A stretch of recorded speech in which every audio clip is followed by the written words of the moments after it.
Hi guys, so let's start off our second lecture from where we left the previous lecture. So we were to start a new paragraph. In paragraph शुरू करते हैं. Instead, poetry should be an applied art. Instead से पहले आप add कर लें. Heckler believes instead that poetry should be an applied art.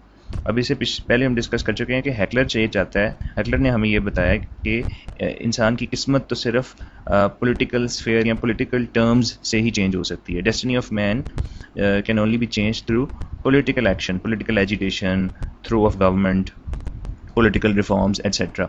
तो heckler खुश नहीं है पोइट्री के रोल से.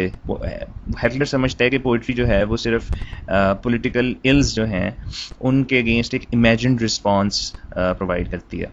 जबकि हैकलर ये चाहता है कि पॉलिटिकल सिनारियो में कोई भी चीज़ अगर ख़राब है, अगर आपने पॉलिटिकल एजिटेशन के थ्रू या डायरेक्ट एक्शन के थ्रू पॉलिटिकल रिफॉर्म्स लेके आने हैं, गवर्नमेंट को गिराना है एहतजाज के थ्रू, प्रोटेस्ट के थ्रू, तो हैकलर चाहता है कि पोइट्री जो है वो लोगों को उकसाए. Poetry should instigate people towards uprising. तो ये रोल चाहता है हैकलर. यानी कि हैकलर के नज़दीक जो बेस्ट पोइट्री है वो वाली पोइट्री है जिसमें लोगों के जज्बात भड़काए जाएँ, लोगों को उकसाया जाए और वो डायरेक्ट एक्शन पे उतर आएँ, फिजिकल एक्शन पे उतर आएँ, एहतजाजी सड़कों पे आ जाएँ. उस पोइट्री को, जैसे कि अब एग्जांपल मैं दे देता हूँ हबीब जालिब की, या जो रेवोल्यूशनरी पोइट्री है. रेवोल्यूशनरी पोइट्री को, ऐसी पोइट्री के जिससे लोग इकट्ठे हो जाएं और पॉलिटिकल रिफॉर्म्स के लिए डायरेक्ट एक्शन पे उतर आएँ, ठीक है, प्रोटेस्ट लॉन्च करें, उस तरह की पोइट्री चाहता है हैकलर. और उस पोइट्री को हैकलर कहता है कि ये पोइट्री फिर अप्लाइड होगी. यानी कि हैकलर थ्योरेटिकल पोइट्री के हक में नहीं है कि जस्ट पोइट्री प्रॉब्लम्स देखे पॉलिटिकल सिनेरियो के और जस्ट उनका एक इमेजिन्ड सोल्यूशन प्रेजेंट करे. नो, हैकलर चाहता है कि पोइट्री एक अप्लाइड आर्ट होनी चाहिए. पोइट्री ऐसी हो कि लोग इंस्टिगेटेड हो जाएं टूवर्ड्स रिबेलियन, ठीक है, टूवर्ड्स इंस्टेटिंग या ब्रिंगिंग अ रेवोल्यूशन, और लोग उठ खड़े हों.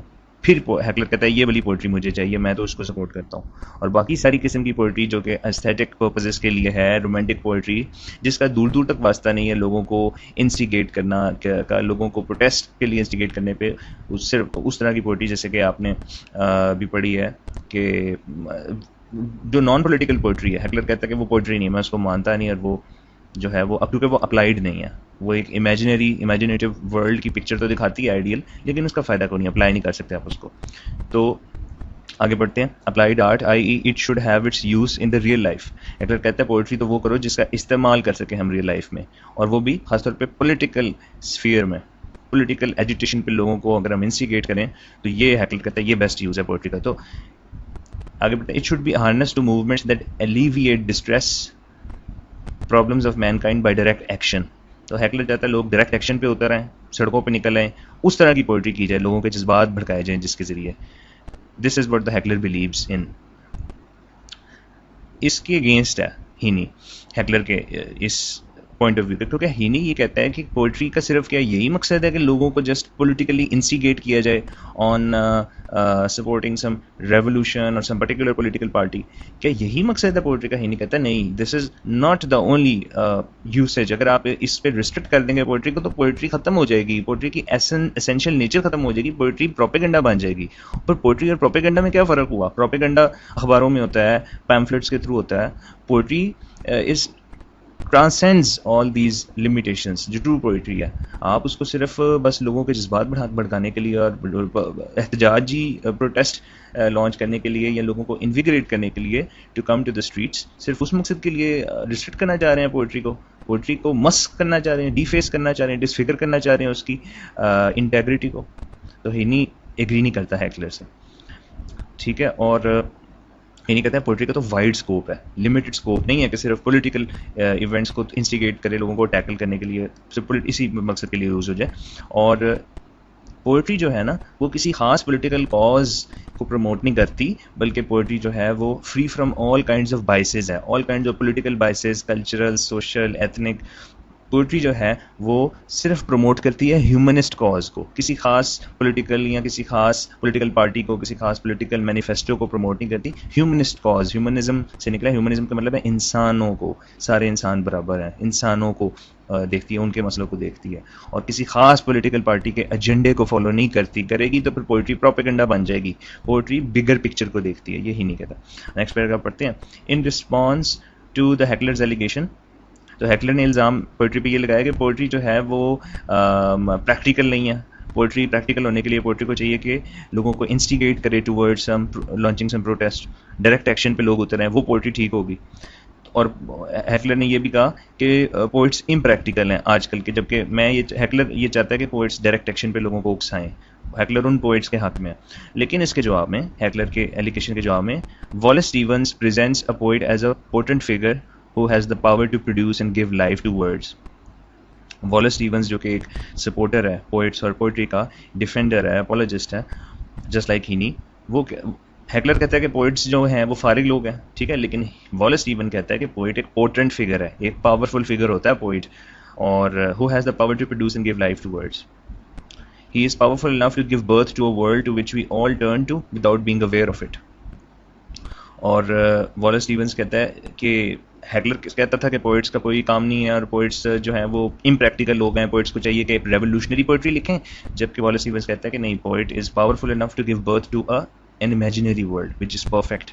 पोइट जब अपने ख्यालात को यूज़ करता है तो वो एक आपको आइडियल पिक्चर दिखाता है परफेक्ट वर्ल्ड की, जो कि free from all the miseries and imperfections of this world होती है। उसको देख के फ़ायदा क्या होता है आपको, कि आपको पता चल जाता है कि हमने ठीक कैसे करना है, जो रियल वर्ल्ड में एक्सरबेटिंग या एग्रेवेटिंग कंडीशंस हैं उनको रेमेडी कैसे करना है, तो हम उसकी तरफ रुजू करते हैं उस आइडियल वर्ल्ड की। तो पोइट कितना फिर पावरफुल फिगर हुआ अकॉर्डिंग टू वॉलेस स्टीवंस। तो इस तरीके से पोइट्री ह्यूमन क्राइसिस जो हैं, क्राइसिस, इंसानों के जो मसले हैं, वो बिगर स्केल पे हल करने की कोशिश करती है। एक दो सीधा पॉलिटिकल पार्टीज के मैनिफेस्टो नहीं उठाने चाहिए पोइट्स को, ये वॉलेस स्टीवंस कहता है। तो वॉलेस स्टीवंस हैकलर से डिसएग्री करता है। Next, the poet gives life to supreme fiction, all the discoveries and modern advancements were a figment of imagination once. अब पोइट जो है वो क्या करता है कि सुप्रीम फिक्शन यानी कि ख्याली चीज़, इमेजिनरी चीज़ पुट फॉरवर्ड करता है, imaginary concepts in his poetry. Poet जब भी कोई बात करता है तो पोइट्स रियलिस्ट नहीं होते, पोइट्स हमेशा आइडियलिस्ट होते हैं, ठीक है। पोइट्स जर्नलिस्ट नहीं होते पोइट, यानी कि जर्नलिज्म में क्या होता है कि जो चीज़ हो रही है आपने लिख दी, अखबार में छप गई, जर्नलिस्ट ये करते हैं। पोइट ये नहीं करता कि ये हो रहा है तो ये लिख दिया। पोइट ऐसी भी चीज़ें दिखाता है जो दुनिया में होती नहीं है, जो आइडियल चीज़ें हैं, जैसे होना चाहिए चीज़ों को वैसे नहीं होती, ठीक है। अब देखें जॉन डन की मेटाफिजिकल पोइट्री, ऐसे कहाँ होता है लाइफ में जिस तरह की वो सिमिलीज यूज़ करता है। तो ये एक सुप्रीम फिक्शन इन्वेंट करता है पोइट।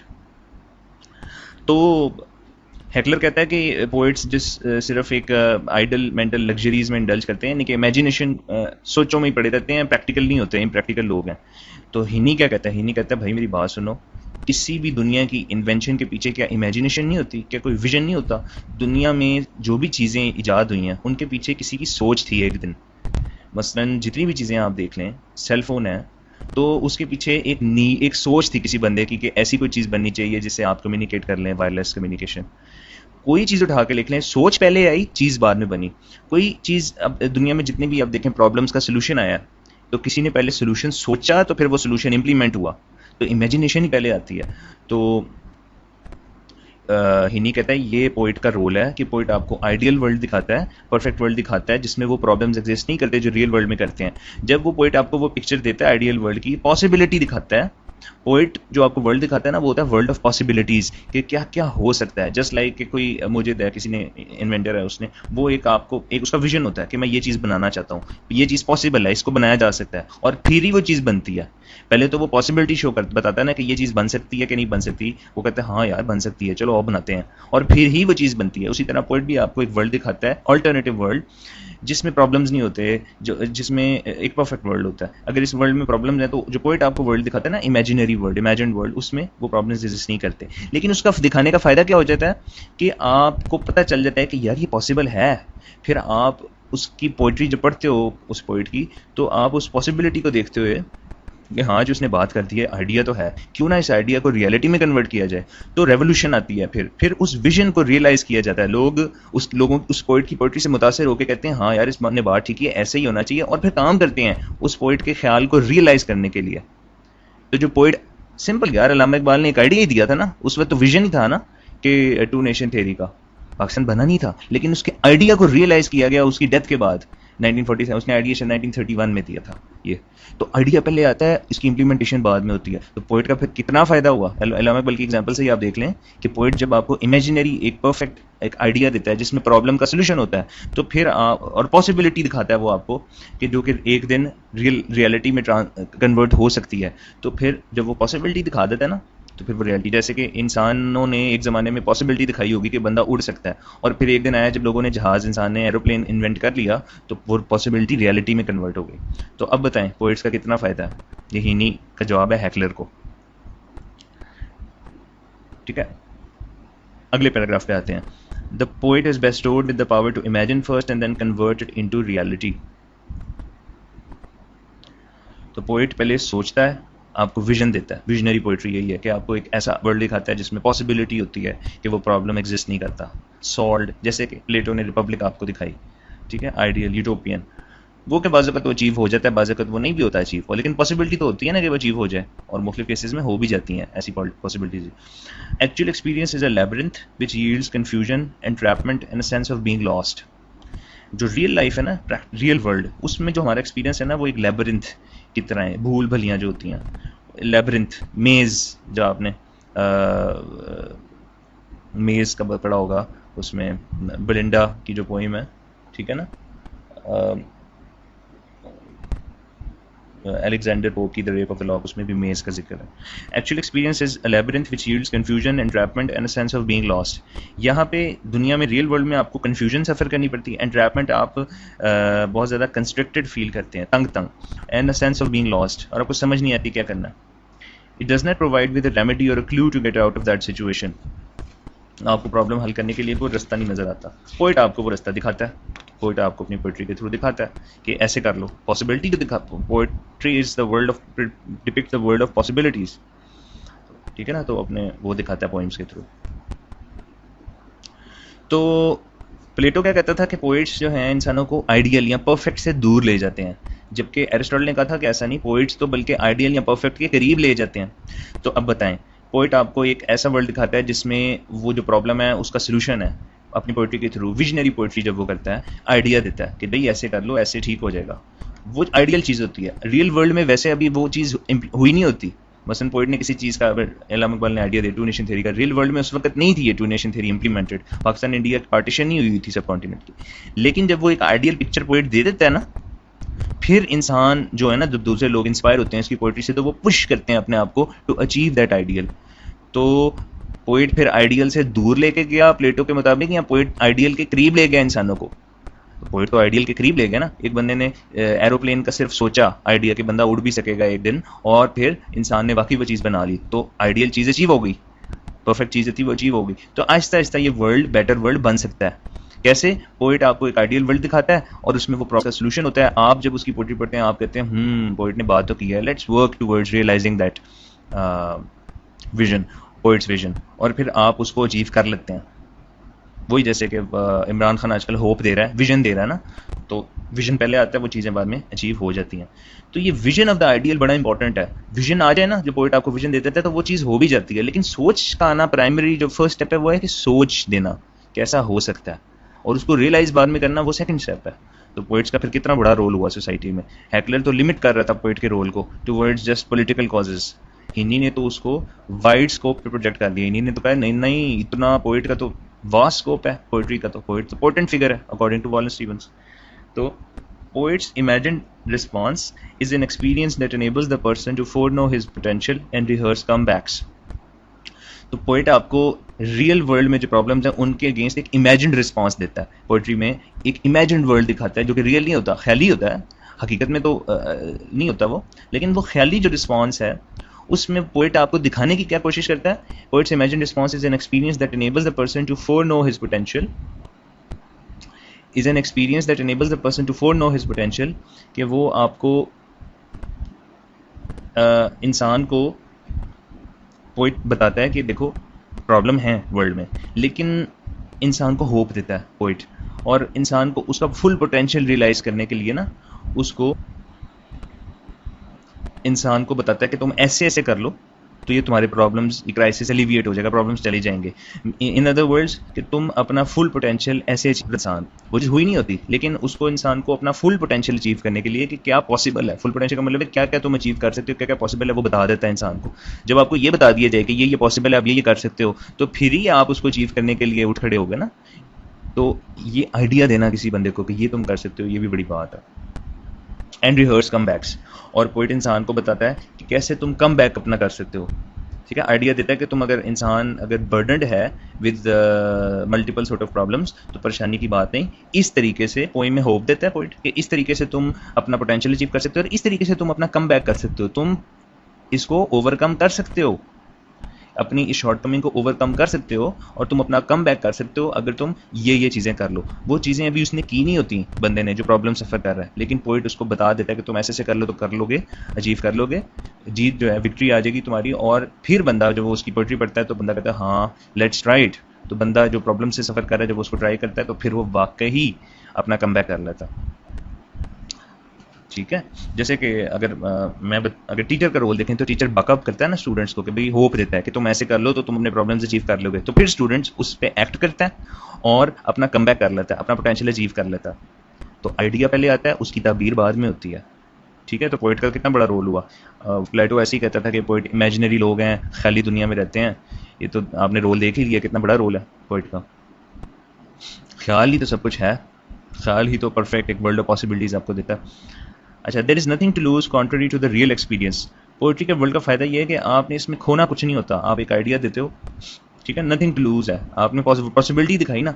अगर उसकी बजाय आप रियल वर्ल्ड में एक्सपेरिमेंट करो ना, तो उसमें चांसेस हैं सक्सेस के एकदम ही। अगर आप एक्सपेरिमेंट कर दो, ख्याल ना दो, पोइट अगर अपना विजन ना दे, तो 50-50 चांसेस हैं सक्सेस एंड लॉस के, ठीक है, फेलियर के। तो लेकिन पोइट आपको पोइट्री में एक हार्मलेस वे है ना कि उसने पॉइंट लिख दी, एक आइडिया दे दिया आपको। अब वो आइडिया आप इम्प्लीमेंट करोगे बाद में, एकदम तो नहीं होगा, टाइम लगता है उस आइडिया को अचीव करने में। तो आपने रियलिटी में कोई भी एकदम एक्सपीरियंस नहीं किया, कोई स्टेप नहीं उठाया, तो इसका मतलब है कि आपको लॉस कोई नहीं है। पोइट्री ने जैसे आपको एक आइडिया दे दिया, एक अल्टरनेटिव दे दिया कि भाई ऐसे कर लें तो ये प्रॉब्लम्स हल हो जाएंगे, तो वो आइडिया अभी सिर्फ आइडिया की फॉर्म में ना, पेपर पे ही है, पोइट्री इसने लिख दिया, हार्मलेस है, उसका कोई नुकसान नहीं है। तो पोइट्री का ये भी फायदा देखें कि पोइट्स एक तो नॉन वायलेंट होते हैं, दूसरी बात है ये हार्मलेस वे में आपको सोल्यूशन देते हैं। आपको जस्ट एक पोइम लिख दी उसने, आप उसको पढ़ो समझो और देखो कि पोइट ने क्या बात की है, तो एक हार्मलेस वे में आपको एक सोल्यूशन मिल गया, बजाय कि आप रियल वर्ल्ड में अभी एकदम ही कुछ करने लग जाओ, ठीक है ना, जिसके 50-50 चांसेस हैं सक्सेस के, फेलियर के। पोइट्री करने में कोई नुकसान नहीं है, ये कहना चाह रहा है वो। तो poetry does not actually make you go through the entire experience for real, but it gives you a glimpse of truth and prepares you for reality. तो पोइट्री आपको ये नहीं फोर्स करती कि जो पोइट्री में जो विजन दिया जा रहा है एकदम ही आप उसको फॉलो करना शुरू कर दें। ये आपको एक पिक्चर दिखाती है, एक ग्लिम्स दिखाती है कि ट्रूथ का, कि ऐसी चीज़ें हो सकती हैं, कि एक ग्लिम्स दिखाती है आइडियल वर्ल्ड का, द वर्ल्ड ऑफ पॉसिबिलिटीज़, कि भाई ऐसे कर लोगे तो शायद ये मसले ठीक हो जाएं। आइडिया देती है कि ये अगर कुछ इन्वेंशन अगर किसी है तो उसकी नीड का बताती है कि भाई ये तुम्हारी नीड है, और बंदे उसको बाद में रियलाइज़ कर लेते हैं, इन्वेंट कर लेते हैं। तो पोइट्री इंसान को रियलिटी, अब आपको पता है रियलिटी बहुत टफ है, real life is full of miseries, this world is full of miseries and problems and sufferings. तो ये आपको प्रिपेयर करती है, होप देती है, पोइट्री आपको प्रिपेयर करती है to face the reality. Reality बहुत टफ है लेकिन पोइट्री आपको होप देती है, जब आपको पॉसिबिलिटी दिखाती है कि परेशान ना हो, मसले का हल है, तो आप कंसोल्ड फील करते हैं, ठीक है, सूद्ड एंड काम्ड, आपकी इंकरेजमेंट होती है इंसान की।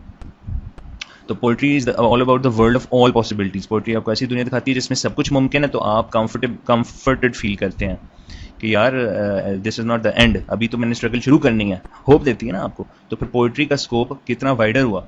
सिंपल सी बात है कि मैंने अभी एग्जाम्पल है कि मैंने अभी एक प्रॉब्लम है, जैसे कि मैं सपोज मैं एक जॉब करता हूँ, ठीक है, पॉसिबिलिटीज़ क्या थी, मैं कुछ भी कर सकता था, ठीक है, मैं कुक भी हो सकता था, मैं शेफ़ भी, ये कुक और शेफ़ एक ही चीज़ है, ठीक है, मैं टैक्सी ड्राइवर भी हो सकता था, लेकिन मैं एक पर्टिकुलर जॉब करता हूँ, एक जॉब करता हूँ। अब रियल लाइफ में मैं एक जॉब करता हूँ, लेकिन इमेजिनरी वर्ल्ड में पॉसिबिलिटीज़ क्या हैं, इनफाइनाइट। इमेजिनरी वर्ल्ड में मैं कुक भी हो सकता हूँ, मैं शेफ़ भी हो सकता हूँ, मैं सब कुछ हो सकता हूँ। तो मुझे आप ये बताएं, रियल वर्ल्ड में मैं एक ही जॉब कर रहा हूँ अभी जो मैं कर रहा हूँ, तो मुझे अब ये बताएं कि बिगर कौन सी फिर वर्ल्ड हुआ, द वर्ल्ड ऑफ पॉसिबिलिटीज़ और the world of reality, the world of imagination या the world of reality. Bigger in scope तो द वर्ल्ड ऑफ इमेजिनेशन हुआ ना, उसमें तो बेइंतहा पॉसिबिलिटीज हैं। इस वक्त मैं वैसे तो भी बैठा हूँ यहाँ पे ना, लेकिन इमेजिनरी वर्ल्ड में मैं उड़ भी सकता हूँ, मैं हो सकता है कि भाई न्यूयॉर्क सिटी में खाना खा रहा हूँ, ठीक है ना, या मैं जो हूँ इस वक्त फ्लाइट ले रहा हूँ, अमेरिका जा रहा हूँ, इमेंस पॉसिबिलिटीज, मैं मैच खेल रहा हूँ उस वक्त शुएब अख्तर के साथ, इमेजिनेशन है ना, imagination immense possibility. Real life में मैं अभी सिर्फ इस जगह बैठा हूँ, एक इवेंट जो है वो ट्रांसपायर हो रहा है, इमेजिनेशन में इमेंस पॉसिबिलिटीज हो सकती हैं इस पर्टिकुलर मोमेंट पे।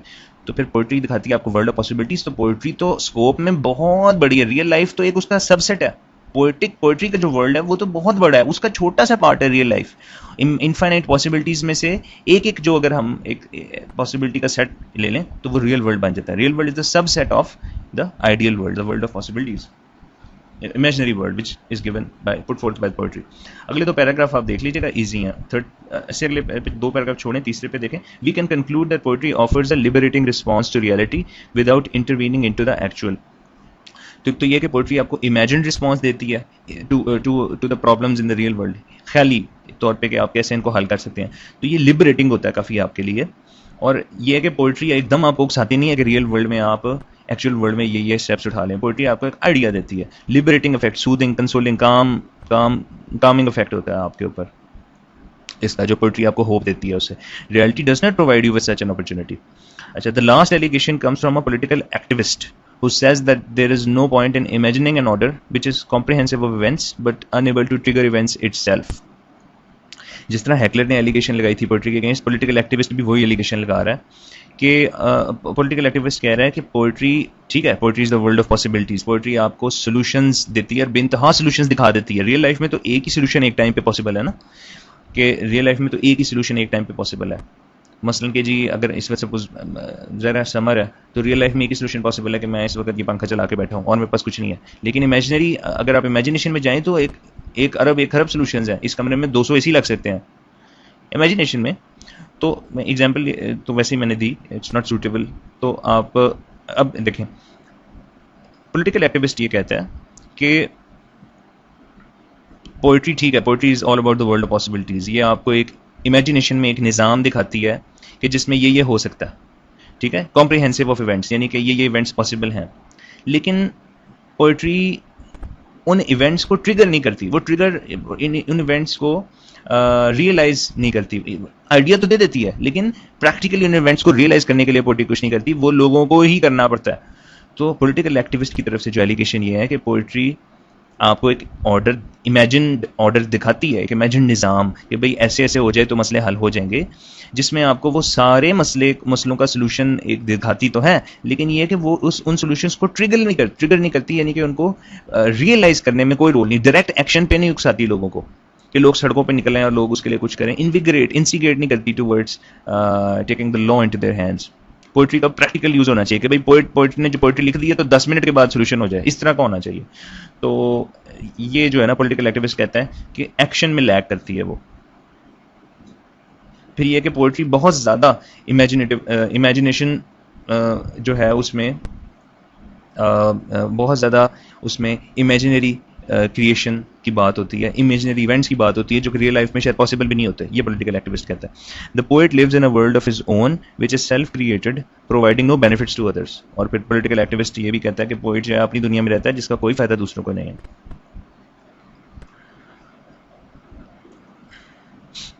पॉलिटिकल एक्टिविस्ट चाहता ये है ना, देखो हैकलर भी ये चाह रहा था कि जो मैं कह रहा हूँ ना पोएट्री बस वही, अगर मैं हैकलर कह रहा था कि मैं ये चाह रहा हूँ कि डायरेक्ट एक्शन ले पोएट्री, तो ऐसी पोएट्री लिखी जाए। पॉलिटिकल एक्टिविस्ट भी ये, पॉलिटिकल एक्टिविस्ट होता क्या है? पॉलिटिकल एक्टिविस्ट होता है सियासी कारकुन। अब आपको पता है हर सियासी कारकुन एक खास पॉलिटिकल पार्टी का होता है। तो पॉलिटिकल एक्टिविस्ट कोई भी पकड़ ले, पीपल्स पार्टी का अगर हम पकड़ लेते हैं, तो वो तो यही चाहेगा कि दुनिया में जितनी पोएट्री हो रही है पीपल्स पार्टी के सपोर्ट में लिखी जाए। लेकिन फिर क्या पोएट्री रहेगी? फिर तो पोएट्री एक खास पॉलिटिकल पार्टी के जो है ना उसके कसीदा वो हमद ख्वाह बन जाएंगे पोएट सारे। ये पोएट्री तो नहीं रहेगी, प्रोपेगेंडा बन जाएगा, ठीक है ना। तो पॉलिटिकल एक्टिविस्ट तो ये चाहता है कि जो वो बात कर रहा है ना बस उसी की सुनी जाए, और जो वो बात कर रहा है, जो पॉलिटिकल कॉज को वो सपोर्ट कर रहा है, वही जो है वो पोएट्री में प्रमोट की जाए, ठीक है ना। जबकि हिनी कहता है कि ये पॉलिटिकल सोशल कल्चरल बायसेस से ऊपर हमें देखना पड़ेगा वाइडर पिक्चर को। एक का दुका पॉलिटिकल एक्टिविस्ट की, एक का दुका पॉलिटिकल पार्टी को सपोर्ट करने के बजाय ऊपर लेवल पे देखना पड़ेगा होल पिक्चर को कि सारी पॉलिटिकल स्फेयर में क्या हो रहा है, ना कि एक पर्टिकुलर वॉइस को आप पकड़ लें और बस उसी को बोली जाए, क्योंकि आपने तो लोगों को देखना है। आपने एक पर्टिकुलर पार्टी को नहीं देखना, आपने पूरे सोसाइटी के लोगों को देखना है कि वो पॉलिटिकल अम्ब्रेला जो है जो उनके ऊपर है, सारी पॉलिटिकल पार्टीज का स्टांस क्या है, फिर आपने जज करके आपने सपोर्ट करना है किसी पॉलिटिकल कॉज को। सिंपली एक ब्लाइंडली किसी पॉलिटिकल स्टांस को आपने फॉलो नहीं करना, आपने एनालाइज करना है पहले होल पिक्चर को।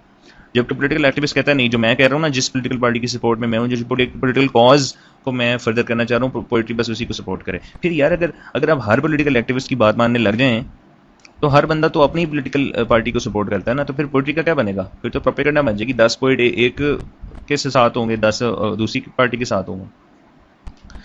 ठीक है। According to the political activist, imagined images will remain images no matter how original और inventive they might B.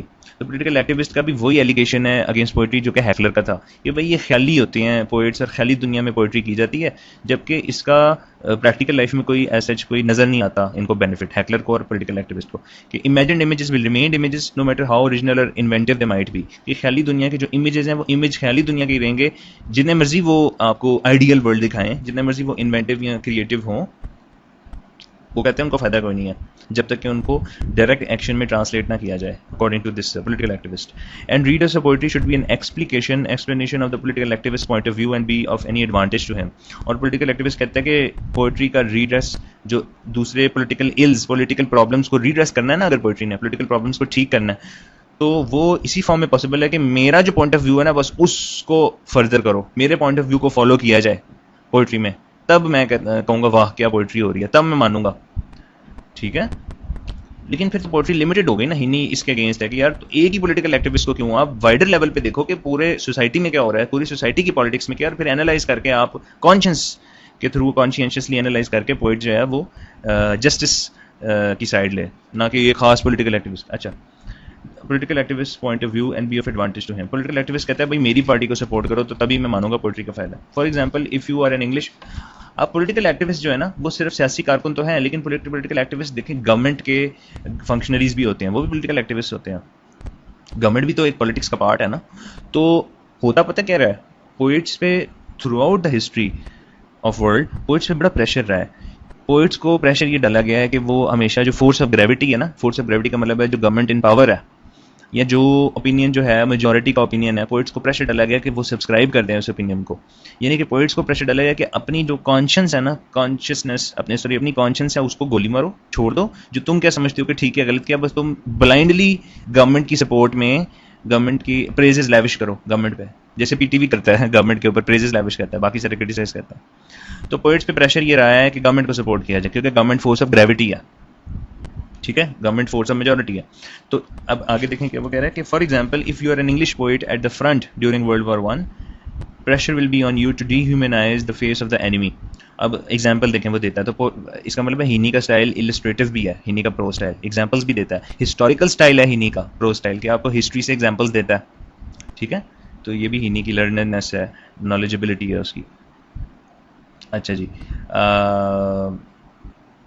If you world war one में क्या हो रहा था कि आपको पता है कि इंग्लैंड और अमेरिका और दूसरी ये एलाइड फोर्सेस एक तरफ थी, और सेंट्रल पावर्स में जर्मनी था और ये दूसरी थी वो एक तरफ थी। तो इन अदर वर्ड्स की जी, इंग्लैंड जर्मनी के अगेंस्ट लड़ा था वर्ल्ड वॉर वन में। ठीक है, तो अब वर्ल्ड वॉर वन में जब इंग्लैंड जर्मनी के अगेंस्ट लड़ा था, तो इंग्लैंड की गवर्नमेंट उस वक्त के पोइट से क्या एक्सपेक्ट कर रही होगी?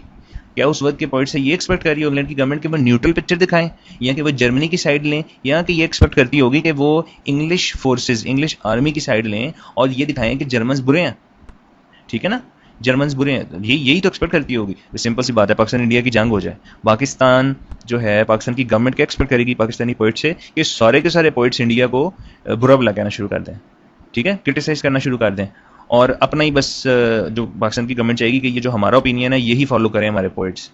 ये ना देखें कि पाकिस्तान की गलती से जंग शुरू हुई है या इंडिया की गलती से, कॉन्शियस ना हो, समझ रहे हैं, रैशनल डिसीजन ना करें, प्रॉपर्ली जज किए बगैर गोली मारें कि गलती किसकी थी नहीं थी, बस हमें ब्लाइंडली फॉलो करना शुरू कर दें। दोनों मुल्क की गवर्नमेंट्स अपने पोइट्स को फोर्स करेंगे, यानी कि अपनी जो कॉन्शियस है उसको फॉरगो कर लें।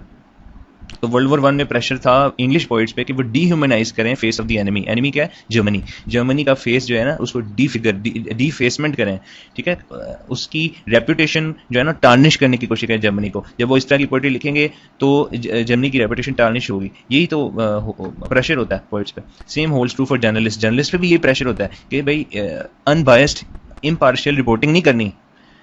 पाकिस्तानी जर्नलिस्ट पे प्रेशर होगा कि इंडिया को बुरा ही कहना है, इंडियन जर्नलिस्ट पे प्रेशर पाकिस्तान को बुरा कहना है। ये नहीं कि आप अपनी कॉन्शियंस नहीं यूज करनी, ठीक है ना। ये प्रेशर होता है गवर्नमेंट की तरफ से जर्नलिस्ट और पोइट्स पे, जबकि ये गलत है यार। आपको अपनी कॉन्शियंस यूज करनी चाहिए। अगर मेजॉरिटी गलत है तो आपको उसको फॉलो नहीं करना चाहिए। मेजॉरिटी गलत भी हो सकती है, लेकिन आपको यहाँ पे कोई चीज़ मिली हुई है, आप उसको यूज करें, ठीक है। इसी तरह if you are an Irish poet, ये हीनी का स्टाइल, हिस्टोरिकल स्टाइल अब आप देख लें, illustrative style. If you are an Irish poet during 1916's Easter Rising, you should and must condemn the tyranny of the British. इसी तरह जो Easter rising हुई थी 1916 में, बहुत सारे आयरिश नेशनल्स जो थे वो अपराइजिंग पे उतर आए थे। अपराइजिंग उन्होंने स्टेज की थी towards against the British forces, British occupation of Ireland. तो उस वक्त ज़रा वो एक बगावत पे उतर आए थे आयरिश जो थे इंग्लैंड के अगेंस्ट, क्योंकि आपको पता है आयरिश आयरलैंड भी यूके के अंडर आता है, इंग्लैंड के अंडर आता था। तो अभी भी आयरलैंड, नॉर्दर्न आयरलैंड जो यूके के अंडर ही आता।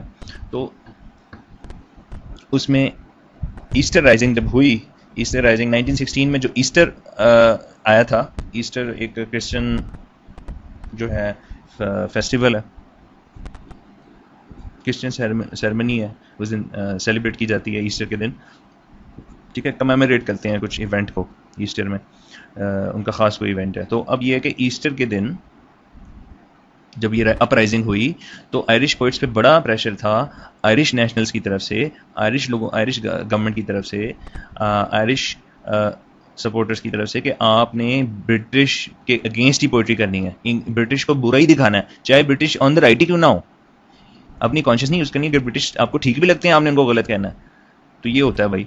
तो you should and must condemn the tyranny of the British. ये प्रेशर था आयरिश पोइट्स पे कि आपने टिरनी ऑफ ब्रिटिश को कंडेम करना है, चाहे ब्रिटिश टिरनाइज ना भी करते हो, ब्रिटिश ठीक भी हो ना अपने स्टांस पे, तब भी क्रिटिसाइज करो, criticism for the sake of criticism. If you are an American poet in the Vietnam war, Vietnam war हुई थी 1954 से 1975 में, उसमें अमेरिका ने सदर्न वियतनाम में जो सदर्न वियतनाम में जो कम्युनिज्म के अगेंस्ट जो मूवमेंट थी उसको सपोर्ट किया था। नॉर्दर्न वियतनाम में कम्युनिस्ट मूवमेंट चल रही थी। तो if your American poet in Vietnam war you should wave the flag patriotically. अब अमेरिका ने आपको पता है वियतनाम वॉर में पार्टिसिपेट किया था, वियतनाम में जाके सदर्न वियतनाम के साथ वॉर जो थी वो लड़ी थी, ठीक है, against northern Vietnamese communist forces. तो अमेरिकन फोर्सेस वियतनाम में चली गई थी, जिस तरह आजकल अफगानिस्तान में है। तो जब अमेरिका किसी जंग में जाता है तो अमेरिका की तरफ से भी तो अपने पोइट्स पे प्रेशर होगा ना कि भाई अब हम इस जंग में पार्टिसिपेट कर रहे हैं, आपने हमें बुरा भला नहीं करना, हमारी सपोर्ट ही करनी है। वेव द फ्लैग रैट्रिकली, इसका ये मतलब है कि जब अमेरिका वियतनाम वॉर में पार्टिसिपेट करने गया तो अपने पोइट्स पे बड़ा प्रेशर डाला अमेरिकन गवर्नमेंट ने कि आपने हमें बुरा नहीं कहना कि हम वियतनाम वॉर में क्यों लड़ रहे हैं, वियतनाम में जाके क्यों लड़ रहे हैं, आपने सपोर्ट ही करना है अपनी पोइट्री में हमें, हमारी इस मूव को। तो ये प्रेशर फिर गवर्नमेंट्स डालती हैं, फोर्स ऑफ ग्रेविटी जो होती है ना, फोर्स एंड पावर, मेजॉरिटी जो है वो डालती है पोइट्स पे प्रेशर। हीनी का जो ऐसे है फंक्शंस ऑफ अ टीचर, उसमें भी आपको पता है ना टीचर्स पे भी प्रेशर होता है बहुत ज़्यादा गवर्नमेंट्स की तरफ से। कॉन्शियस, लेकिन कॉन्शियस यूज़ करनी चाहिए पोइट्स को भी और टीचर्स को भी कि राइट पार्टी या राइट साइड की आपने साइड लेनी है। अच्छा, there has always been a general desire for simplification and there can be nothing simple than siding with the government political party. तो गवर्नमेंट या मेजर पॉलिटिकल पार्टी जो होती है वो यही चाहती है कि पोइट्स उनकी साइड लें। अच्छा, अगला पैराग्राफ छोड़ दें, उससे अगले में आ जाएं। Now they are living truths of our lives. The political activist would want the poetry or poetic fiction to be an advantage to himself. तो political activist, ये सारे जो भी हमने एग्जाम्पल दिए हैं ये क्या थे, गवर्नमेंट की एग्जाम्पल थी या पोलिटिकल एक्टिविस्ट की एग्जाम्पल थी कि पोलिटिकल एक्टिविस्ट चाहते हैं कि पोइट्स सिर्फ उनका साथ दें, दूसरी पार्टी का साथ ना दें, ऑपोजिट पोलिटिकल एक्टिविस्ट पार्टी का। एक पोलिटिकल एक्टिविस्ट है बस हमारी साइड लें पोइट्स। तो पोइट्स या पोएटिक फिक्शन जो लिखते हैं, लेकिन सिमोन वील जो है वो एक क्रिटिक है। सिमोन वील अपनी book, Simone Weil in her book Grace and Gravity presents a law that shatters the political activist dreams. Simone Weil ने बुक लिखी है, उसमें कोई एक लॉ दिखाती है, सिमोन्स लॉ, उसको वील्स लॉ आप कह सकते हैं। उसमें वो बताती है कि वो लॉ को फॉलो करना चाहिए पोइट्स को, और वो लॉ क्या है कि कभी भी फोर्स ऑफ ग्रेविटी के साथ ना जाएं। मतलब फोर्स ऑफ ग्रेविटी को कभी भी आप ओबीडियंटली ओबे ना करें, आपने फोर्स ऑफ ग्रेविटी के अंडर प्रेशर नहीं आना। डोंट फील सब्जुकेटेड और pressurised, don't feel that pressure of the force of gravity. Conscious use करें अपनी। फोर्स ऑफ ग्रेविटी आपको फोर्स करेगी, गवर्नमेंट्स फोर्स करेंगी पोइट्स को कि जी हमारी साइड ली जाए, जैसे पीटीवी को फोर्स किया जाता है कि वो गवर्नमेंट की साइड लें क्योंकि वो नेशनल टेलीविजन चैनल है। अच्छा, the political activist would want the poetry और poetic fiction to be an advantage to himself. The political active हाँ सॉरी ये उल्टा हो गया। Presents a law that shatters the political activist dreams, she says. अब वो एक लॉ अपना बताती है, उसमें कहती है वो कि obedience to the force of gravity is the greatest sin. अगर पोएट ओबीडियंट हो गया ना फोर्स ऑफ ग्रेविटी का, पोएट ने अपनी कॉन्शियस यूज किए बगैर, अपनी कॉन्शियस यूज किए बगैर फोर्स ऑफ ग्रेविटी को ओबे करना शुरू कर दिया, फोर्स ऑफ ग्रेविटी यानी कि गवर्नमेंट को, कॉन्शियस ओबीडियंट हो गया ना without using his own critical sense, तो ये सबसे बड़ा गुनाह है कि उसने सोचे समझे बगैर ब्लाइंडली फॉलो करना शुरू कर दिया प्रेशराइजिंग फोर्स को या गवर्नमेंट को या फोर्स ऑफ ग्रेविटी को, मेजॉरिटी को। अच्छा, वो कहती है कि मेजॉरिटी के साथ चलना ये सबसे ग्रेटेस्ट सिन है, सिर्फ इस बेस पे कि मेजॉरिटी जो भी कह रही है, ये सोच रहे हैं ना कि जो मेजॉरिटी जो कहती है वो ठीक होते हैं, ये सोच वो कहती है गुनाह है। पोइट का काम ये है कि अपना भेजा यूज करे, दिमाग यूज करके एनालाइज करे कि कौन सी साइड राइट है। अगर तो गवर्नमेंट उसको राइट लगती है तो फिर तो सपोर्ट करे गवर्नमेंट को, फोर्स ऑफ मेजॉरिटी को। कॉन्शियस यूज करे ना, ठीक है। ये नहीं है कि किसी खास पॉलिटिकल एक्टिविस्ट की साइड ले ले पोइट, किसी खास पॉलिटिकल पार्टी की या किसी खास गवर्नमेंट की, न्यूट्रल होकर सोचे, अनबायस्ड होकर सोचे, और प्लस ये कि ऊपर वाले लेवल से सोचे, ठीक है। ये नहीं है कि एक खास पर्टिकुलर पॉलिटिकल पार्टी की सपोर्ट में, बल्कि अपर लेवल से जज करे सिचुएशन को और देखे कि कौन राइट है कौन रॉन्ग है, ठीक है। What she really means to say is that moving with the majority is nothing but the greatest sin of all. सबसे बड़ा गुनाह ये, the voice of the poet should be genuine and based on truth. Poet को सच बोलना चाहिए। Simone Weil introduces the concept of counter weighting. अब Simone Weil जो अपनी लॉ में बताती है उसमें वो ये भी बताती है कि पोएट का क्या काम है, और यही है जो पोइट्री का रीड्रेसिंग रोल है, रीड्रेसिंग इफेक्ट है जो शेमस हीनी सपोर्ट करता है। यानी कि पोइट्री कैसे प्रॉब्लम्स को सॉल्व करने में हेल्प कर सकती है। पोइट्री का रोल क्या है? पोइट्री का रोल है काउंटर वेटिंग। अब काउंटर वेटिंग क्या चीज़ है? देखें, ये अब आपने बैलेंस तो देखा है ना, फिजिकल बैलेंस, उसमें दो स्केल्स होते हैं, तराजू जो है। एक पलड़े में आप रखें रियलिटी को, रियलिटी अब आपको पता है इम्परफेक्ट है, रियलिटी में प्रॉब्लम्स हैं, ठीक है, मिजरीज हैं, सफरिंग्स हैं, तो इस रियलिटी के एक स्केल में रियलिटी के प्रॉब्लम्स डाल दें, वो नीचे हो जाएगा ना, ठीक है ना। अब उसको बैलेंस करना है आपने, ठीक है ना। बैलेंस करने के लिए दूसरा स्केल खाली है, दूसरे स्केल में आप, अब पोइट्री का काम ये है कि दूसरे स्केल में क्या डालेगा, अब एक इमेजिन्ड पिक्चर देगा, इमेजिन्ड रिस्पॉन्स या इमेजिन्ड वर्ल्ड या इमेजिन्ड स्टेट ऑफ अफेयर्स आप वो डालेगा दूसरे पलड़े में, पोइट डालेगा, और रियलिटी को बैलेंस करने की कोशिश करेगा विद इमेजिनेशन, बैलेंस करने ये। अब रियलिटी में आपको पता है रियलिटी में डोमिनेंट फोर्सेस कौन सी होती हैं? रियलिटी में डोमिनेंट फोर्सेस हमेशा फोर्सेस ऑफ ग्रेविटी होती हैं। रियलिटी में गवर्नमेंट डोमिनेट कर रही होती है, रियलिटी में मेजॉरिटी डोमिनेट कर रही होती है। पोइट का क्या काम है कि रियलिटी को बैलेंस करना है through giving some imagined response, एक ख्याली तौर पे विजन देते हुए कि भाई ऐसे होना चाहिए। ये प्रॉब्लम्स है ना रियलिटी के पलड़े में, रियलिटी के प्रॉब्लम्स हैं, इनको बैलेंस करने के लिए एक इमेजिन्ड रियलिटी देनी पड़ेगी पोइट को, दूसरे पलड़े में डालनी पड़ेगी जिसमें वो प्रॉब्लम्स का हल हो।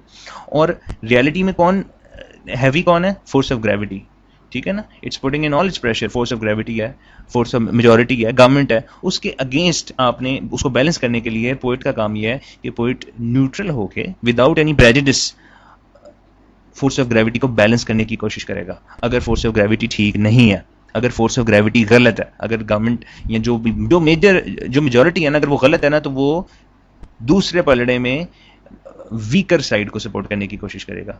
यानी कि फोर्स ऑफ ग्रेविटी की ओबीडियंस जो है ना, वो 100% को रूल नहीं है कि हमेशा मेजॉरिटी के साथ ही जाना है।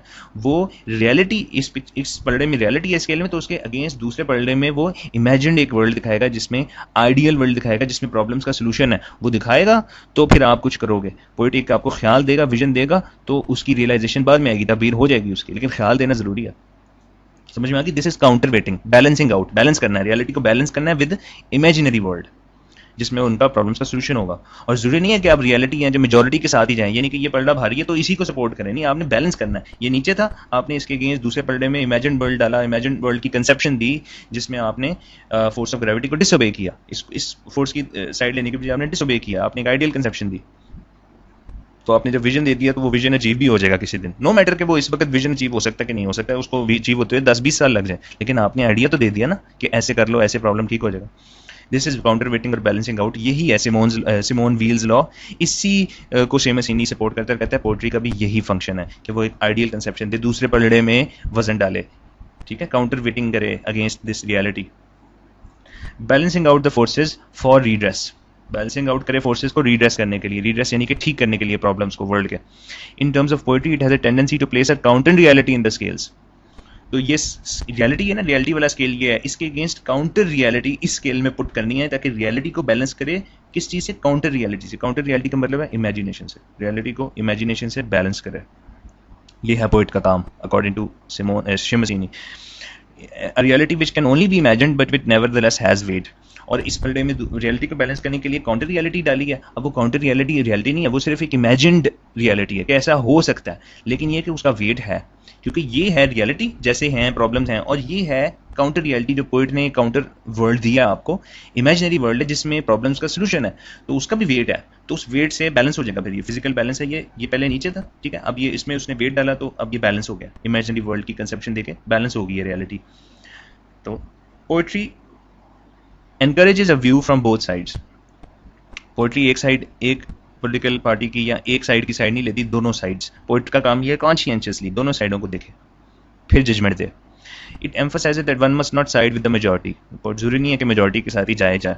पोइट वो जो प्रेशर करते थे ना इंग्लिश पोइट्स को, ब्रिटिश वर्ल्ड वॉर 1 में प्रेशराइज किया जाता था कि इंग्लिश गवर्नमेंट की साइड लें, आयरिश पोइट्स को 1916 की ईस्टर राइजिंग में प्रेशराइज किया जाता था कि वो आयरिश फ्रीडम स्ट्रगल की साइड लें और बुरा भलाई कहें ब्रिटिश को। अमेरिकन पोइट्स को फोर्स किया जाता था वियतनाम वॉर में कि वो अमेरिकन जो अग्रेशन है या अमेरिकन इन्वेजन है इन वियतनाम, उसकी साइड ही ली जाए, ठीक है ना। तो ये काम नहीं, फोर्स नहीं करना चाहिए, पोइट्स को नहीं जाना चाहिए मेजॉरिटी के अगेंस्ट, हमेशा ये कोई फोर्स नहीं होना चाहिए पोइट्स को। One must rise against the gravitational pull of the majority herd mentality, और ये कि मेजॉरिटी तो खींच रही होती है, पोइट्स पे प्रेशर बहुत आता है, मेजॉरिटी चाह रही होती है कि पोइट्स भी उनके साथ मिल जाएं, लेकिन पोइट्स को इस प्रेशर के अगेंस्ट राइज करना चाहिए, ग्रेविटेशनल पुल में नहीं आना चाहिए मेजॉरिटी के। मेजॉरिटी का पलड़ा चाहेगा कि पोइट भी उसमें आ जाए, पोइट भी उसमें अपना जो वर्ल्ड की पिक्चर है उसी, यानी कि पोइट भी साइड ले मेजॉरिटी की, लेकिन पोइट ने मेजॉरिटी को बैलेंस करना है, फोर्स ऑफ ग्रेविटी को बैलेंस करना है through ideal conception of a world जिसमें वो प्रॉब्लम्स का सोल्यूशन हो, ठीक है ना। Gravitation pull of majority, herd mentality कहते हैं भेड़ चाल को नहीं देखना पोइट ने कि सारे लोग इधर जा रहे हैं, इस पलड़े में जा रहे हैं तो ये सारे लोग इधर जा रहे हैं तो यही ठीक है। ये बड़ी फॉल्टी लॉजिक है कि सारे लोग इसको चुपके फॉलो कर रहे हैं तो यही ठीक है, मेजॉरिटी गलत भी हो सकती है। इसीलिए तो पोइट का काम ये है कि वो रियलिटी की अगेंस्ट एक काउंटर रियलिटी दिखाए जिसमें वो आइडियल वर्ल्ड दे, जिसमें प्रॉब्लम्स का सोल्यूशन दे। जरूरी नहीं है कि मेजॉरिटी को फॉलो करना है, भेड़ चाल ही करनी है आपने। One must have an opinion and should learn to respect it too, इंसान का एक अपना ओपिनियन होना चाहिए और इंसान को उसको ओपिनियन, दूसरों के ओपिनियन की रिस्पेक्ट भी करनी चाहिए। अच्छा, अब बात यह है कि आपने क्यों उसी की रियलिटी के अगेंस्ट ही क्यों आप एक इमेजिन रियलिटी ही क्यों दी, उसी की क्यों साइड ली, ठीक है ना। यानी फोर्स ऑफ मेजॉरिटी के आप अगेंस्ट ही क्यों गए, आप फोर्स ऑफ मेजॉरिटी का क्यों नहीं साइड लिया पोइट ने, कि क्यों शेमस हेनी पोइट को की रिस्पॉन्सिबिलिटी ये डिक्लेयर कर रहा है कि पोइट का काम ये नहीं है कि हमेशा फोर्स ऑफ मेजॉरिटी की साइड ले, बल्कि आप माइनॉरिटी को भी देखो कि कहीं वो तो नहीं ठीक। इस वजह से क्योंकि रियलिटी सिंपल नहीं होती, रियलिटी हमेशा कॉम्प्लेक्स होती है। इस वजह से रियलिटी सिंपल नहीं होती कि भाई सिंपल मेजॉरिटी को देख लो बस, ये reality is not that simple कि हमेशा कोई सिंपल स्ट्रेट फॉरवर्ड रूल नहीं है कि हमेशा मेजॉरिटी को ही फॉलो करना है ब्लाइंडली। रियलिटी बड़ी कॉम्प्लेक्स होती है, बाजुकत मेजॉरिटी गलत हो सकती है। कॉम्प्लेक्स रियलिटी तो यही है ना, बाजुकत पता चलता है बाद में वो मेजॉरिटी सारे लोग गलत ही थे, एक बंदा जो कहता वही ठीक था। इस वजह से पोइट्री जो है ना उसका काम है कि दोनों साइडों को देखे। पोइट्री का काम ये नहीं है कि एक बस पार्टी की फेवर करे, पोइट्री का काम ये है कि दोनों साइडों को देखे, स्ट्रॉन्गर साइड को भी यानी कि फोर्स ऑफ मेजॉरिटी को भी, और वीकर साइड को भी, फोर्स ऑफ माइनॉरिटी को भी, और उसके बाद जज करके पिक्चर, कंप्लीट पिक्चर देखे ना। पॉलिटिकल एक्टिविस्ट और हैकलर क्या कहते थे, हमारी साइड लो, हम जिस पॉलिटिकल पार्टी की साइड लेते हैं बस वही ठीक है, उसी की side low. Force of majority या गवर्नमेंट क्या कहती है कि हम जो कह रहे हैं, हमें फोर्स करती है पोइट्स को कि हम जो कह रहे हैं हमारी ही बात को माना जाए, पोइट्स उसको प्रोजेक्ट करें, हमारे आइडियाज़ को, हमारी फिलोसफी को। लेकिन पोइट का काम ये अंडर प्रेशर आना नहीं है कि प्रेशराइज सब्जुगेटेड फील करे, पोइट का काम ये है कि ट्रांसेंड करे इस प्रेशर से और ऊपर जाके बिगर पिक्चर देखे कि ठीक कौन है गलत कौन है, दोनों साइड्स देखे, फोर्स ऑफ मेजॉरिटी को भी देखे, फोर्स ऑफ माइनॉरिटी को भी देखे, और दोनों साइड्स को देखते हुए फैसला करे कि किस पलड़े में वजन डालना है, इसमें कि इसमें। तो poetry should be all inclusive. Poetry सिर्फ एक पॉलिटिकल पार्टी या एक पलड़े को नहीं देखती, पोइट्री कंप्लीट पिक्चर को देख रही होती है, दोनों को। फोर्स ऑफ मेजोरिटी को भी पोइट ने देखना है, फोर्स ऑफ माइनॉरिटी को भी पोइट ने देखना है, और वर्ल्ड ऑफ रियलिटी को भी देखना है कि उसमें क्या प्रॉब्लम्स है, आइडियल वर्ल्ड की कंसेप्शन भी देखनी है कि कैसे उन प्रॉब्लम्स को सॉल्व किया जा सकता है। तो that is why poetry should be all inclusive. Poetry poet का सिंपल काम नहीं है कि बस सादा सादा भाई मेजोरिटी है, 10 बंदे इसके साथ हैं, इसी की साइड ले लो, नहीं। दैट इज कि poetry should be all inclusive. Poetry complete picture ले रही हो, मेजोरिटी की भी और माइनॉरिटी को भी देख रही हो। This is the role of poetry according to Seamus Heaney. This is the redressing effect of poetry according to Seamus Heaney. कि poetry का redressing effect क्या है, किस तरीके से poetry ills को, problems को redress कर सकती है, ठीक कर सकती है, कि complete picture देखे, इसको भी देखे, इस तराजू को, स्केल को भी, और इस स्केल को भी देखे। अच्छा,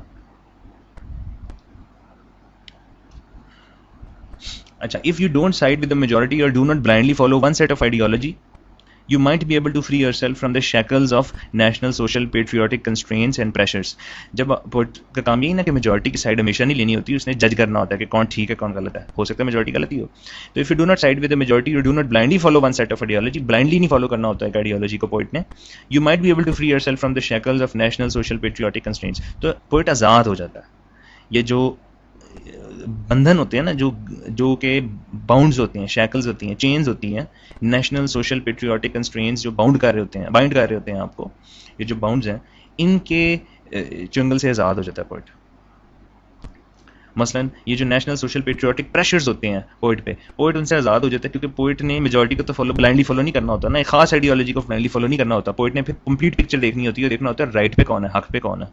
तो पोइट इन सारे कंस्ट्रेंट्स है ना, नेशनल पोइट जो है ना, वो बाइसेस से आज़ाद हो जाता है। पोइट का कोई बाइस नहीं रहता कि किसी खास पॉलिटिकल पार्टी, खास नेशनल कॉज को, खास सोशल कॉज को, खास पेट्रियोटिक कॉज को सपोर्ट करना है। पोइट फिर ह्यूमनिस्ट बन जाता है, इंसानी लेवल पे, ऊपर वाले लेवल से देखता है कि पूरी कंप्लीट पिक्चर को। एक पर्टिकुलर पार्टी की सपोर्ट नहीं करता है, पॉलिटिकल गवर्नमेंट की सपोर्ट नहीं करता है, क्योंकि वो मेजोरिटी में है, इस वजह से सपोर्ट नहीं करता उनकी। और जब ये देखता है ना पोइट, यानी कि दूसरी साइड भी देख रहा होता है पोइट, माइनॉरिटी को भी देख रहा होता है, वीकर साइड को भी देख रहा होता है, सिर्फ मेजोरिटी को नहीं देख रहा होता पोइट। इसका मतलब poetry is all inclusive, complete picture देख रहा होता है poet. When one is able to see the reality from both ends, जब पोइट दोनों साइड में देखता है, मेजोरिटी को भी माइनॉरिटी को भी, a British soldier in World War I can see a German soldier as a human. तो ब्रिटिश पोइट्स पे क्या प्रेशर था वर्ल्ड वॉर 1 में, कि वो ब्रिटिश फोर्सेस को यूलोजाइज करें, ब्रिटिश फोर्सेस को ये प्रेज करें कि भाई यही ठीक है और जर्मन्स बुरे हैं। ये हर जंग में हर मुल्क अपने पोइट्स पे ये प्रेशर डालता है ना कि हम ठीक हैं, जिनके अगेंस्ट हम जंग कर रहे हैं वो गलत है। रिलेटिविज्म है ना, सब रिलेटिविटी है। तो जब पोइट न्यूट्रल होकर देखेगा ना, तो वो प्रेशर से ज़्यादा हो जाएगा गवर्नमेंट के। तो ब्रिटिश गवर्नमेंट प्रेशर डाल रही थी कि जर्मन्स को बुरा कहो वर्ल्ड वॉर 1 में पोइट्स पे, कि जर्मन बुरे होते हैं ये वो। लेकिन जब वो पोइट इन चेन से, इन शैकल से, इन बंधनों से, बाउंड से आज़ाद हो जाएगा ना, नेशनल सोशल पेट्रियोटिक कंस्ट्रेंट से आज़ाद हो जाएगा, तो पोइट अब अंडर प्रेशर नहीं आएगा मेजोरिटी के, फोर्स ऑफ ग्रेविटी के अंडर प्रेशर नहीं आएगा। तो force of gravity, British government कह रही है कि जर्मन सोल्जर बुरे हैं, जर्मन्स को मार दो, सारी जर्मन्स को मार दो, जर्मन बुरे हैं, हम ठीक हैं। लेकिन पोइट अब क्या करेगा, पोइट इस प्रेशर के अंडर नहीं आएगा, पोइट एनालाइज करेगा सिचुएशन को कि यार ये गवर्नमेंट हमारी ठीक भी कह रही है, ये गलत कह रही है। और फिर हो सकता है कि वो पोइट मेजोरिटी की साइड ना ले, वो माइनॉरिटी की साइड ले। तो मेजोरिटी का कौन थी, ब्रिटिश गवर्नमेंट की साइड ना ले, बल्कि वो हो सकता है कि जब वो एनालाइज करे तो उसको पता चले नहीं, उसकी गवर्नमेंट गलत हमला कर रही है जर्मन्स पे, सही तो जर्मन्स हैं, जो वॉर उन्होंने नहीं स्टार्ट की, वॉर ब्रिटिश गवर्नमेंट ने स्टार्ट किया। तो फिर हो सकता है कि वो जर्मन सोल्जर्स को इंसान समझे।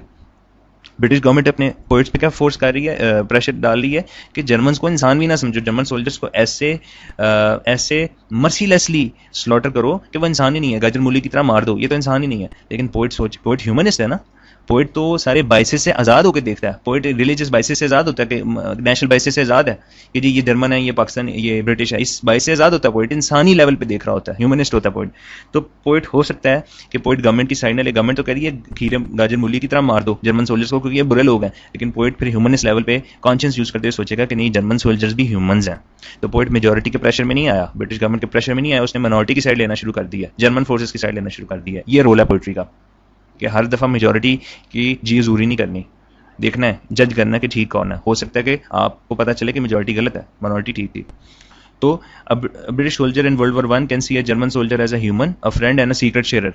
जब ये पोइट इन चुंगलों से आज़ाद हो जाता है ना, तो हो सकता है कि फिर उस पोइट को या ब्रिटिश सोल्जर को तो फोर्स किया जा रहा है ना कि जर्मन्स बुरे हैं, लेकिन जब ऐसा ब्रिटिश सोल्जर जो कि पोइट भी है, जब इन सारे बाइसेस से आज़ाद हो जाए कि जर्मन है या ये ब्रिटिश है, जर्मन है, इस बाइस से आज़ाद हो जाए, इम्पार्शियलिटी से, तो जर्मन सोल्जर भी उसको इंसान नजर आएगा। और हो सकता है कि ब्रिटिश सोल्जर जर्मन सोल्जर को एक फ्रेंड समझे, एक सीक्रेट शेयर समझे, क्योंकि आखिरकार वो भी इंसान है।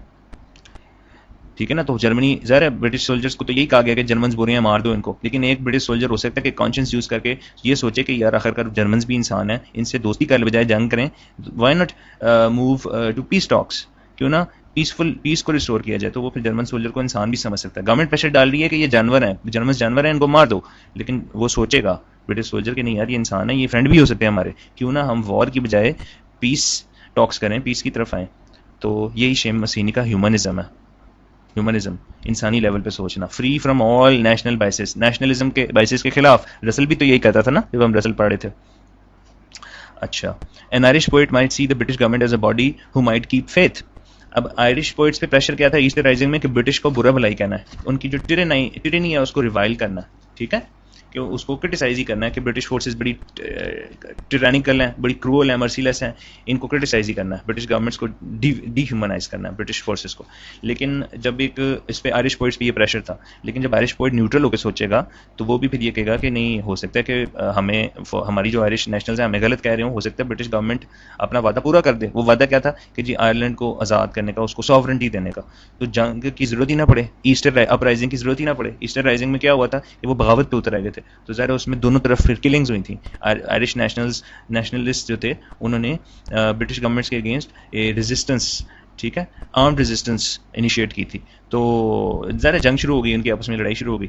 तो जब एक आयरिश पोइट है न्यूट्रल होकर सोचेगा तो हो सकता है कि उसको अपना जो प्रेशर उस पर डाला जा रहा है, आयरिश नेशनलिस्ट प्रेशर डाल रहे हैं कि तुम तो ब्रिटिश गवर्नमेंट को बुरा भलाई कहो, लेकिन हो सकता है न्यूट्रल होकर सोचे तो वो ये सोच ले यानी ब्रिटिश गवर्नमेंट भी इंसान ही है उस गवर्नमेंट में, तो हो सकता है कि वो अपना प्रॉमिस पूरा कर लें। तो अपराइजिंग की जरूरत कोई नहीं है, कोई ज़रूरत नहीं कि आप जंग करें, बैठ के बात करते हैं, और हो सकता है ब्रिटिश गवर्नमेंट अपना वादा पूरा कर दे कि आयरिश लोगों को ऑटोनॉमी दे दे।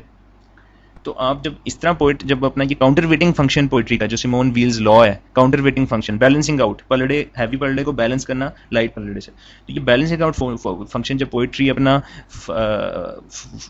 अपना डिस्चार्ज करती है, ये फंक्शन जब ये फंक्शन पोइट अपना फंक्शन ये फंक्शन करता है, ये ट्रू फंक्शन है पोइट्री का, रीड्रेसिंग फंक्शन पोइट्री का यही है, balancing out, counter waiting, Simone Weil's law. An American poet might be able to see the South Asian expedition as an imperial betrayal.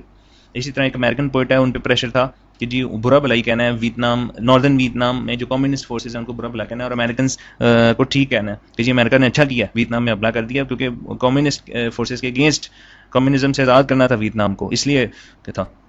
लेकिन जब अमेरिकन पोइट न्यूट्रल होकर सोचेगा तो वो मेजॉरिटी के प्रेशर में नहीं आएगा। मेजॉरिटी का मतलब है अमेरिकन गवर्नमेंट के प्रेशर में कि उन्हीं को बस सपोर्ट करना।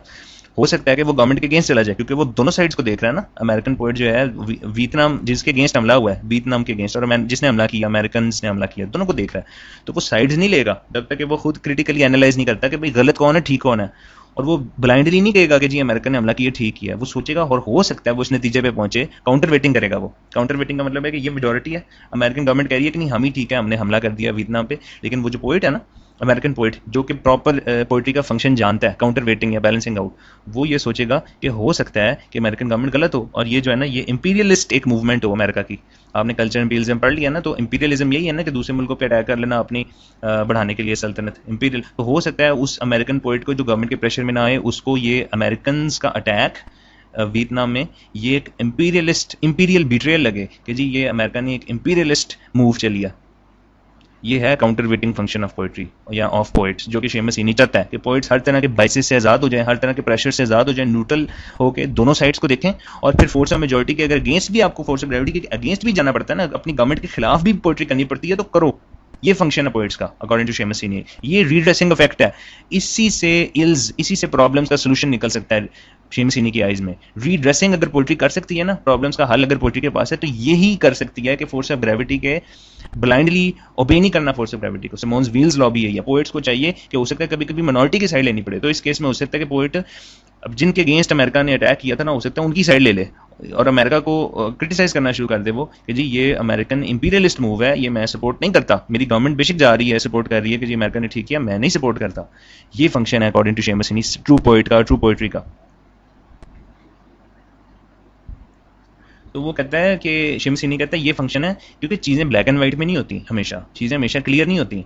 बाज़ वक़्त आपको कुछ मेजॉरिटी जो सपोर्ट कर रही होती है वो गलत भी निकल आता है बाज़ वक़्त। इसलिए पोइट का काम यही है कि वो मेजॉरिटी को हमेशा ओबे ना करे, साइड्स ना ले, न्यूट्रल होकर देखे, और उसके बाद कॉन्शियसली जो है ना अपना डिसीजन ले वो। अब आखिरी पैराग्राफ इस का देखते हैं, पेज 19 पे आखिरी पैराग्राफ है।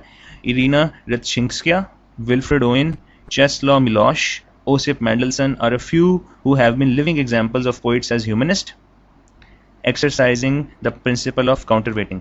ये 4 बंदों की एग्जांपल देता है, 4 पोइट्स की, और कहता है यही वो जिंदा मिसालें हैं। शेमसिनी इन चारों की एग्जांपल देके कहता है ये जिंदा मिसालें हैं पोइट्स की जो कि ह्यूमनिस्ट हैं। शेमसिनी ने यही कहना कि पोइट को बाइसेस से आज़ाद होना चाहिए, हर तरह के पोइट को ह्यूमनिस्ट होना चाहिए, ह्यूमनिज्म के लेवल पे सोचना चाहिए, इंसानों के लेवल पे कि भाई जिस तरह जो मर रहे हैं वो भी इंसान है, ठीक है ना। यानी कि जो अमेरिकन अगर पोइट है तो वो अमेरिकन गवर्नमेंट के अगेंस्ट भी जा सकता है कि आपने वियतनाम को क्यों अटैक किया, वो भी तो इंसान है जिन पे अटैक किया। अगर ब्रिटिश पोइट है तो वो ब्रिटिश गवर्नमेंट के अगेंस्ट भी जा सकता है कि आप जर्मन्स को क्यों डीह्यूमनाइज कर रहे हो, वो भी इंसान है। तो पोइट का काम यही है, ह्यूमनिस्ट लेवल पे सोचता है, बाइसेस से आज़ाद होता है, मेजोरिटी के गुलाम नहीं होता कि मेजोरिटी जो गवर्नमेंट कह रही है बस उसी की साइड लेनी है, छोटी वीकर साइड की भी साइड ले सकता है poet. This is the function of poetry. तो ये 4 जिंदा मिसालें हैं 4 बंदों की जो कि एक्सरसाइज कर रहे हैं प्रिंसिपल ऑफ काउंटर वेटिंग। और प्रिंसिपल ऑफ काउंटर वेटिंग क्या है? सिमोन वील्स लॉ जो भी हमने पढ़ी।